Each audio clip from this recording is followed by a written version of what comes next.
Hello வணக்கம். வாங்க என் அன்புள்ளங்களுக்கு வணக்கம் வணக்கம். நான் அம்மா கோதுமை மாவில் சிம்பிளாக ஒரு கேக்கு செய்யலான்னு ஆசைப்பட்றேன். அது இன்றைக்கி செய்து காட்ட போகிறேன் உங்களுக்கு. தயிர் கிடையாது, முட்டை இல்லாத வீட்டில் இருக்கிற பொருளை வச்சு செய்ய போகிறேன். கோதுமை மாவில் சிம்பிளான ஒரு கேக்கு செஞ்சு சாப்பிட்லான்னு இருக்கிறோம். வாங்க வீடியோக்குள்ளே போகலாம்.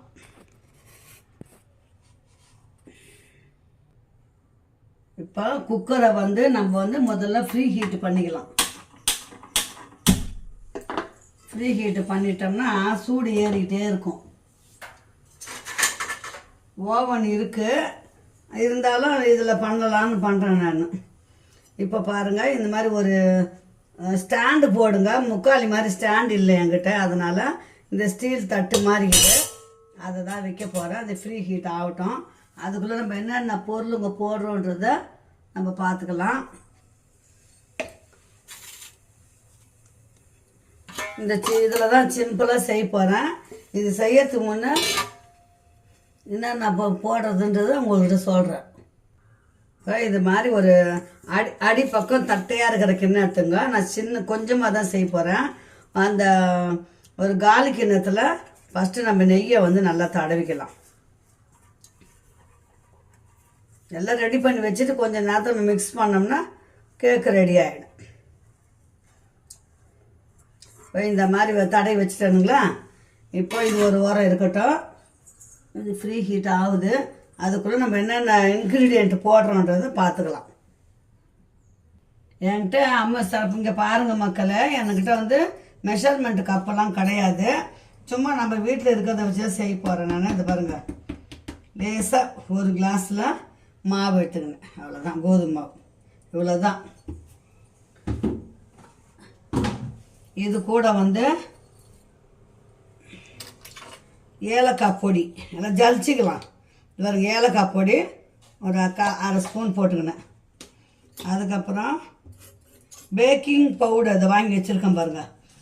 பேக்கிங் பவுடர் நான் கேக்கு செய்யறதுக்குனே வாங்கினு தான். இது பேக்கிங் பவுட்ரு பாருங்கள், ஒரு ஸ்பூன்.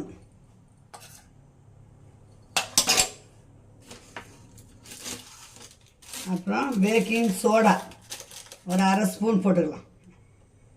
அவ்வளோதான், போட்டாச்சுங்களா. ஒரு சிட்டிக்கு உப்பு போட்டாச்சு, பேக்கிங் பவுடர் போட்டாச்சு, பேக்கிங் சோடா போட்டாச்சு. ஒரு 3/4 டம்ளர் கோதுமை மாவு போட்டிருக்கேன். அவ்வளோதான். அமுக்கி எடுக்கல, லேசாக தான் எடுத்துருக்குறேன்.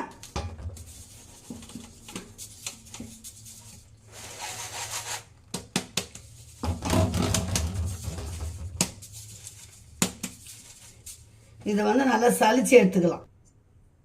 இந்த நெய் கேக்கு செய்கிறதுக்கு பேப்பர் போடுவாங்க, அந்த பேப்பர் இல்லை. அதனால நான் என்ன பண்ணேன், கோதுமை மாவை கொஞ்சோண்டு போட்டுக்கிறேன். போட்டுட்டு இப்படி தட்டணும் பாருங்க. இந்த மாதிரி ஃபுல்லாக கை வச்சு தேய்க்கக்கூடாது. அப்படியே இப்படி தட்டினோம்னா அதுவே ஒட்டிக்கும், எல்லா பக்கமும் வந்துடும். பார்த்தீங்களா, அது பாருங்கள் ஒட்டிக்கிச்சிங்களா. இது அவ்வளோதான். இது கொஞ்சம் அப்படியே இந்த ஓரம் வச்சிடலாம். அது பாட்டு இருக்கட்டும். இப்போ நம்ம என்னென்ன பொருள் போடுறோன்னு பார்க்கலாம். மாவை ஜலிச்ச மாவு ஓரமாக வச்சாச்சு. இப்போ கேக்குக்கு தேவையான இது பாருங்க, ஒரு கிளாஸ் மாவு எடுத்தனுங்களா, அதில் அரை கிளாஸ் சர்க்கரை. அரை கிளாஸ் கொஞ்சம் கம்மியாகவே கூட எடுத்துக்கலாம். சர்க்கரை நாடு சர்க்கரை போடலாம், வெல்லமும் போடலாம். நான் வெல்லம்லாம் போட்டு செஞ்சுட்டேன். இப்போ இன்றைக்கி சர்க்கரை போட்டு செஞ்சு உங்களுக்கு ஆட்ட போகிறேன். இதுவும் டேஸ்ட் எப்படி இருக்குதுன்னு பார்க்கணும் இல்லைங்களா. இப்போ வாசனை இல்லாத எண்ணெய், அதாவது கடலெண்ணெய் போடக்கூடாது, நல்லெண்ணெய், தேங்காய் எண்ணெய் போடக்கூடாது. நான் சாதாரண சமையலுக்கு ஊற்றுற எண்ணெய் தான் பண்ணுறேன். இந்த பாருங்க, ஒரு கரண்டி.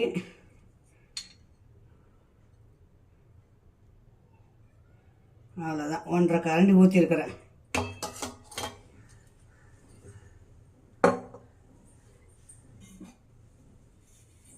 இதுக்கு பால் அரை டம்ளர் பால் ஊற்றிக்கலாம்.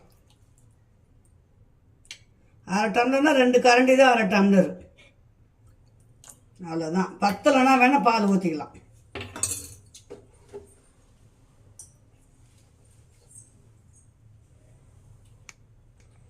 மிக்சியில் போட்டும் அடிக்கலாம். இந்த விஸ்க் இருக்குது, இதை வச்சு நான் நல்லா சர்க்கரை வந்து கரையணும் இல்லைங்களா. சர்க்கரை நல்லா கரையிறதுக்கு இதை வச்சு நம்ம கலக்கிக்கலாம்.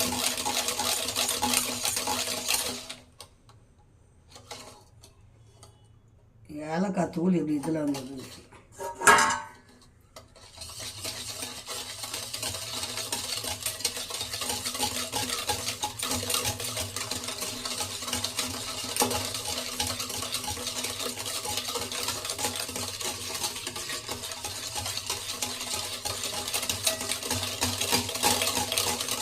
நல்லா கலக்கணும். இதை பால் வந்து சூடு இருக்கக்கூடாது. தண்ணி ஊற்றாத பாலை காசி ஆற வச்சு 2 கரண்டி ஊற்றிருக்கிறேன், 2 கரண்டி எண்ணெய் ஊற்றிருக்கிறேன், அவ்வளோதான். 1.5 கரண்டி சர்க்கரைன்னு வச்சுங்களேன், அவ்வளோதான். இதை போட்டு நல்லா சர்க்கரையை வந்து ஃபுல்லாக கலக்கிக்கணும். இப்போ பாருங்கள், நல்லா கலக்கியாச்சு. நம்ம இது கூட இல்லை, ஏலக்காய் பவுட்ரு போட்டதால வாசனை இது எதுவும் போடவும் தேவையில்லை நமக்கு. இது பாருங்கள், இப்போ இந்த மாவை கொஞ்சம் கொஞ்சமாக கொட்டிக்கலாம். ஃபஸ்ட்டு கொஞ்சம் போட்டு கலக்கிக்கலாம். எசன்ஸ் ஊற்றலாம், வெண்ணிலா எசன்ஸ் ஊற்றலாம். நான் ஏலக்காய் பவுடர் இருந்தது, அதை போட்டுட்டேன்.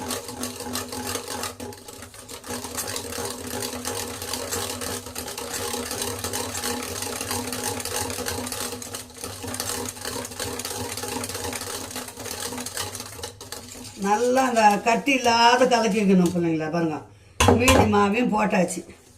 இந்த கோதுமை மாவில் என்னென்ன போட்டு ஞாபகம் இருக்குங்களா.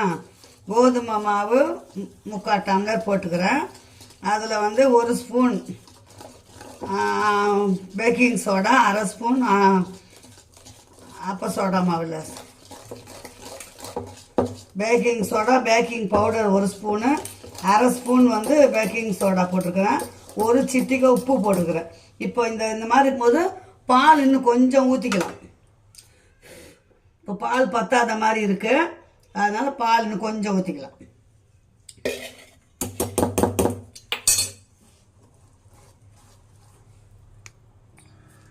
இப்போ பாருங்கள், நல்லா கலக்கியாச்சுங்களா. இப்படி எடுக்கும்போது மடிப்பாக வரணும். இந்த பாருங்கள், வருதா? அவ்வளோதான். இந்த பாருங்கள், சூப்பராக கட்டி இல்லாத இதுவாகி போச்சு. நல்லா இது வந்து மீடியம் ஃப்ளேம் நல்லா ஹீட் ஆகிட்டு இருக்குது. இந்த குக்கரு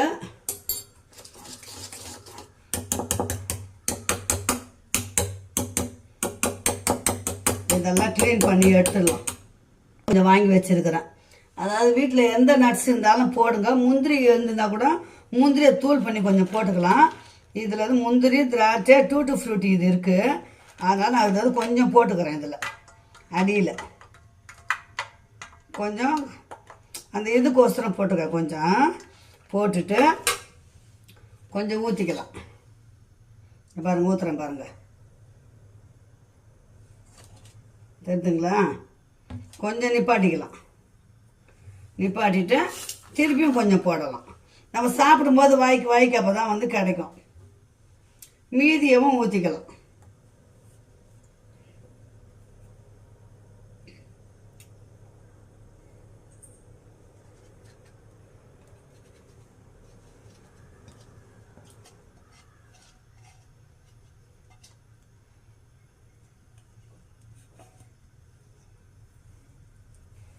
ஃபுல்லாக ஊற்றிடலாம்.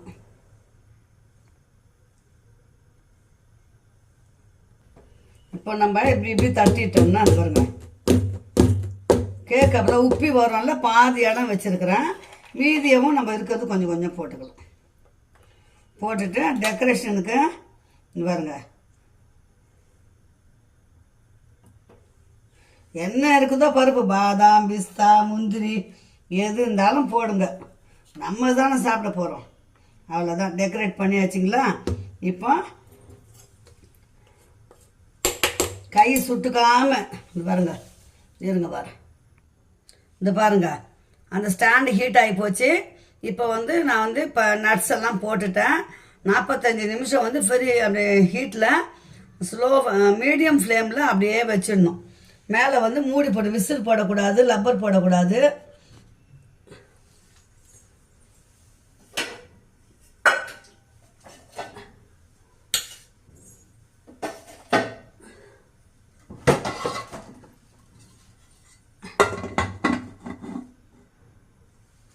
அவ்வளோதான் போட்டாச்சு. மீடியமாக வச்சிடலாம். 45 நிமிஷம் பொறுத்து எடுத்து நம்ம எப்படி இருக்குன்னு பார்க்கலாம். இப்போ வாங்க, 40 நிமிஷம் ஆயிடுச்சு.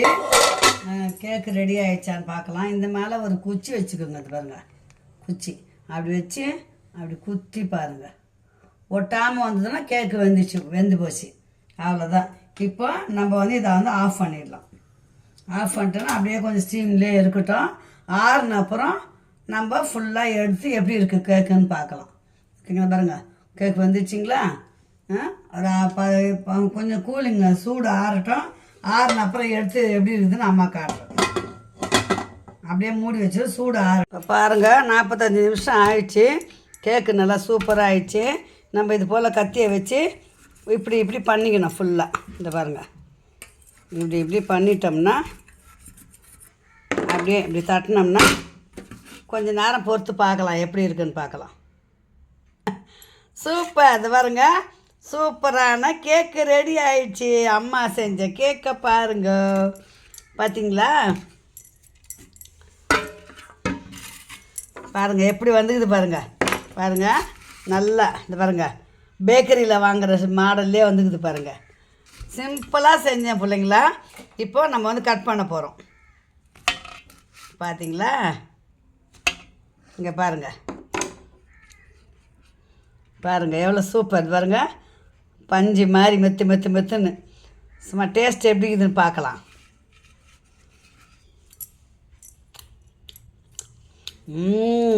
அட்டகாசம், அற்புதம். வாங்க, நீங்களும் கேக்கு சூடாக சாப்பிட்லாம். அருமையான கேக் வந்துச்சு. இது போல் செஞ்சு பிள்ளைங்க ஸ்கூல் விட்டு வரும்போது கொடுங்க. நம்ம வீட்டில் இருக்கிற பொருளை வச்சு செஞ்சால் போதும். குழந்தைங்களும் திருப்தியாக சாப்பிடும், நம்மளும் நல்லா சந்தோஷமாக சாப்பிட்லாம். ஓகே, பாய் சொல்லுங்களா. மீண்டும் ஒரு அடுத்த வீடியோ, நல்ல வீடியோ சந்திக்கலாம். பாய். இந்த கேக்கு ரெசிபி எப்படி இருக்குதுன்னு பார்த்துட்டு சொல்லுங்கள் பிள்ளைங்களா. Take care. பாய் பாய் பாய் சொல்லுங்களா. கமெண்ட் பண்ணுங்கள், மெசேஜ் பண்ணுங்கள், ஷேர் பண்ணுங்கள், சப்ஸ்கிரைப் பண்ணுங்கள் அம்மா சேனலில். பாருங்கள், அருமையான கேக்கு பார்த்தீங்களா? சூப்பர். தேங்க்யூ. பாய் சொல்லுங்களா.